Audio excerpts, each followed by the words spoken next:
The barn sits like a broken shadow against the Belgian sky, its roof half collapsed from artillery fire 3 nights past. Jake McNiece crouches behind splintered wood, watching the rusted M1911 gleam in patches of moonlight 15 feet away.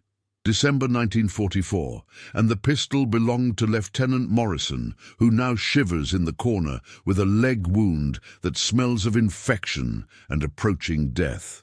McNiece arrived at this prisoner collection point through his own stubborn mathematics. During the chaotic retreat from Bastogne, he'd found 2 wounded men from his scattered squad, Private Coleman with shrapnel in his chest, Corporal Hayes with a shattered ankle. German patrols surrounded the farmhouse before they could escape. Rather than abandon the wounded, McNiece surrendered, gambling that prisoner status might buy them medical care and time. The gamble failed. Corporal Richter, the thin German in charge of 12 American prisoners, views wounded men as burdens during retreat. His unit lacks medical supplies and transportation. For 3 days, McNiece has watched Morrison's fever spike while understanding enough German to grasp what's coming: execution of the wounded at dawn before moving the healthy prisoners west. The M1911 becomes his focal point, not as a weapon of offense, but as leverage in a negotiation nobody expects. McNiece studies the guard rotations obsessively. 4 Germans, rotating shifts. The young replacement sentry named Klaus seems uncomfortable with execution orders, nervous when discussing officer protocols. "Morrison's an officer," McNiece tells Klaus during the Aero 300 guard change, speaking broken German mixed with English, valuable for prisoner exchange. He moves closer to the pistol while talking, hands visible, voice conversational. Klaus listens uncertainly as McNiece picks up the M1911, examining it openly while explaining Morrison's rank and potential intelligence value. The weapon appears part of their discussion about officer identification rather than a threat. McNiece discovers 3 rounds remain. He chambers one quietly while describing Morrison's documentation, the metallic slide action cutting through his words. Klaus reaches for his rifle, but McNiece's tone stays calm, reasonable. "Want to make proposal to Corporal Richter," he explains. "Something that benefits everyone." The rusted steel feels cold in his hands, pointed downward but ready. Around them, wounded Americans breathe raggedly in the darkness, trusting a demolition sergeant's instinct for timing explosive situations. If stories like this make you imagine what you'd do under fire, tell us in the comments how you think you'd react in this situation, and stay with us for the next chapters. The negotiation stretches until dawn, Klaus growing increasingly agitated as McNiece leverages the young soldier's uncertainty about executing American officers. McNiece suggests that killing wounded prisoners might bring unwanted attention from advancing Allied forces, a calculated risk that plays on Klaus's obvious discomfort with the whole situation. When Richter arrives, summoned by his nervous subordinate, he initially dismisses McNiece's proposal with contempt. But the sight of the American sergeant calmly holding Morrison's M1911 creates an unexpected dynamic. Richter realizes that shooting McNiece risks a firefight that would alert nearby Allied patrols to their position. "I provide information about American demolition tactics," McNiece offers, his voice steady despite the weapon in his hands. "Valuable to German engineering units. You release wounded prisoners to walk toward Allied lines." The proposal contains enough technical detail about bridge charges and defensive positions to sound credible while revealing nothing truly sensitive. McNiece gambles that Richter's practical concerns about staying hidden outweigh his orders regarding wounded prisoners. Behind them, Morrison stirs fitfully, his breathing shallow and labored. Coleman and Hayes remain conscious but weak, watching the strange tableau unfold between their sergeant and the German corporal. The other healthy American prisoners shift nervously, understanding that McNiece's improvised diplomacy could either save lives or get them all killed. Richter examines McNiece with calculating eyes, perhaps wondering why the American never fires his weapon despite having clear opportunities. The German's own survival instincts recognize another professional soldier making desperate calculations about acceptable losses and necessary risks. "You stay with healthy prisoners," Richter finally declares. Wounded Americans walk toward tree line at sunrise. The decision carries its own brutal logic. Richter keeps McNiece as insurance while eliminating the burden of caring for wounded men during retreat. McNiece hands over the M1911, ejecting the remaining rounds first, watching Richter examine the pistol with curious interest. At dawn, Morrison limps away between Coleman and Hayes, three figures disappearing into morning fog toward rumored Allied positions. McNiece watches them vanish, knowing he's traded his own immediate safety for their slim chance at medical care and survival. 3 hours after the wounded Americans disappear into the fog, advancing Allied forces overrun the barn with methodical efficiency. McNiece and 8 surviving prisoners are liberated without additional casualties, though the sound of approaching American voices sends Richter's men into panicked retreat through the collapsed section of the barn's north wall. During debriefing at a field command post, intelligence officers struggle to categorize McNiece's actions with the M1911. Their forms have boxes for escape attempts, resistance activities, and cooperation with enemy forces, but no clear space for psychological leverage through improvised weapon negotiation. Successful negotiation under duress, the final report describes, omitting details about execution timelines and loaded pistols. McNiece provides minimal explanation, focusing instead on Morrison's condition and the urgent need for medical evacuation of the released wounded. Captain Harrison, McNiece's company commander, reviews the incident with characteristic bluntness during their private conversation. Harrison has dealt with McNiece's unconventional methods before. The demolition sergeant's reputation for creative problem-solving alternately impresses and infuriates higher command. "You realize Richter could have shot you the moment you touched that pistol," Harrison points out.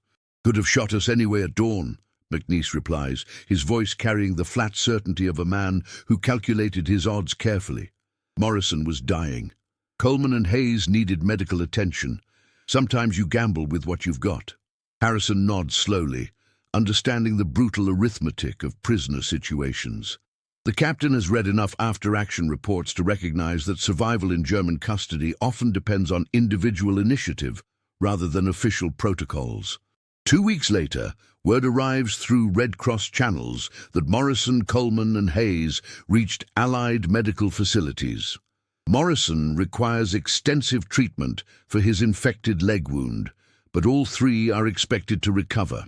The news reaches McNiece through unofficial channels, a medic who knows someone who processed the paperwork.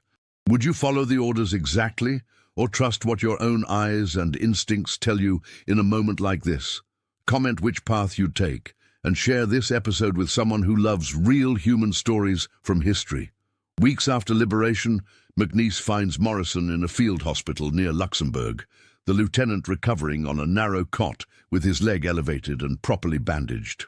The infection has cleared, leaving Morrison weak but coherent enough to piece together what happened during those final hours at the barn. "You could have gotten yourself killed over that pistol," Morrison tells him, his voice carrying gratitude mixed with puzzlement. "Why take that risk for 3 wounded guys you barely knew?" McNiece deflects with characteristic bluntness, suggesting Morrison focus on healing rather than analyzing prison camp politics. But privately, the incident crystallizes something important about the thin line between acceptable risk and reckless endangerment of other lives. The M1911 has become a recurring symbol in McNiece's memory, not as an instrument of violence, but as a tool for psychological leverage when conventional options disappear. His willingness to use it reflected not recklessness, but stubborn determination to protect wounded men who trusted his judgment under impossible circumstances. Coleman and Hayes recover more quickly, returning to limited duty within a month. Neither speaks much about the surrender or the barn, but Coleman occasionally nods when he passes McNiece around the base, a small gesture of acknowledgement between men who survived something together. The official citation accompanying McNiece's Bronze Star mentions exceptional leadership and personal courage while detained by enemy forces, language that compresses the complexity of those 3 days into acceptable military terminology. The medal sits in a small box with other commendations, tokens of moments that live more vividly in memory than in bronze and ribbon.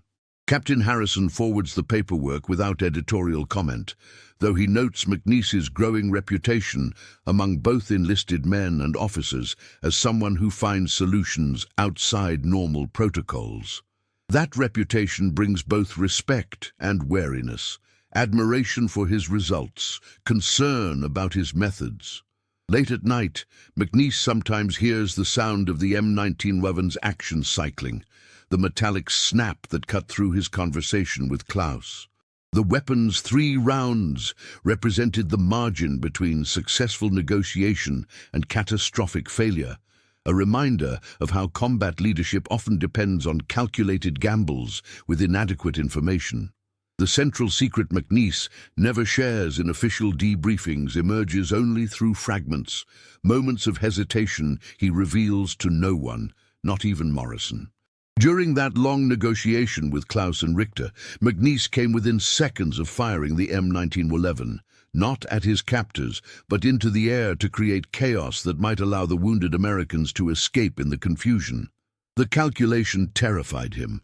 Alerting Allied patrols through gunfire might save Morrison, Coleman, and Hayes, but would almost certainly result in the execution of the 8 healthy prisoners remaining in the barn.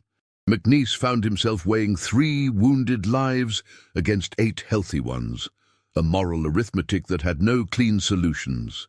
His hands trembled slightly as he held the pistol, a detail no one noticed in the dim light. The weight of 12 men's lives pressed against his certainty that morning executions were inevitable. For 30 seconds, McNiece balanced on the edge of a decision that would have changed everything and might have killed everyone. The moment passed when Klaus mentioned something about officer exchange protocols, giving McNiece an opening for negotiation instead of desperate action. But those 30 seconds of pure terror, holding a loaded weapon while calculating which men might live or die based on his next choice, became the true center of his war experience. Years later, McNiece recognizes that moment as the closest he came to the kind of command decision that destroys men, regardless of outcome. Fire the weapon and risk 8 executions. Keep talking and watch 3 wounded men die slowly. Either choice carries weight that no citation or medal can acknowledge. The Bronze Star citation mentions courage and leadership, but omits the paralysis of moral choice that nearly broke him. Official recognition focuses on results. 3 wounded Americans saved through improvised diplomacy, while ignoring the cost of carrying such decisions in memory for decades. Morrison's recovery becomes a vindication of sorts, proof that the gamble succeeded, but McNiece knows how easily everything could have collapsed into tragedy through slightly different timing, a more suspicious guard, or his own moment of panic with a loaded pistol in enemy territory. 40 years after the war, McNiece sits in his Oklahoma living room, holding the same model M1911 he carried during airborne training. The weight feels familiar in aged hands, though his fingers move more carefully around the grip and safety mechanisms. A military historian visits to discuss the Filthy 13's reputation and McNiece's documented actions during various operations. The conversation touches on the prisoner incident, recorded in official sources as an example of leadership under extreme circumstances. The citation mentions psychological leverage and successful negotiation, the historian notes. Can you expand on the tactical details? McNiece examines the pistol thoughtfully, remembering the sound of Morrison's labored breathing and the metallic snap of chambering around in freezing darkness. Some details resist clean explanation, particularly the moments when clear thinking gave way to pure instinct and stubborn loyalty. "Sometimes you do what the situation requires," he finally answers, "not what the manual suggests." The historian presses for specifics about improvised leadership techniques and unconventional problem-solving, seeking insights applicable to modern military training. But McNiece's memories center on simpler realities. 3 wounded men who trusted his judgment, 8 healthy prisoners whose lives hung on his restraint, and 30 seconds of moral choice that no training manual addresses. Morrison died in 1987 after a successful civilian career and frequent correspondence with the sergeant who helped save his life. Coleman and Hayes both survived the war, raised families, and occasionally attended reunions where they shared stories that never quite captured the full weight of what happened in that Belgian barn. The M1911 rests on McNiece's coffee table as the interview concludes, its steel surface reflecting afternoon sunlight through his living room window. The historian departs with notes about leadership principles and tactical innovation, useful material for academic analysis of airborne operations. Later that evening, McNiece returns the pistol to its case, thinking about the difference between stories told and memories carried. Official citations compress complex moral choices into clean prose about courage and results. But the real weight, the sound of Morrison's breathing, the fear in Klaus's eyes, the 30 seconds of terrible choice, lives in places that no Bronze Star can acknowledge. If this story reminded you that behind every medal and mission report there's a human being carrying memories we'll never fully see, subscribe to the channel, tell us which country you watch from, and invite someone to revisit history with us in the next story.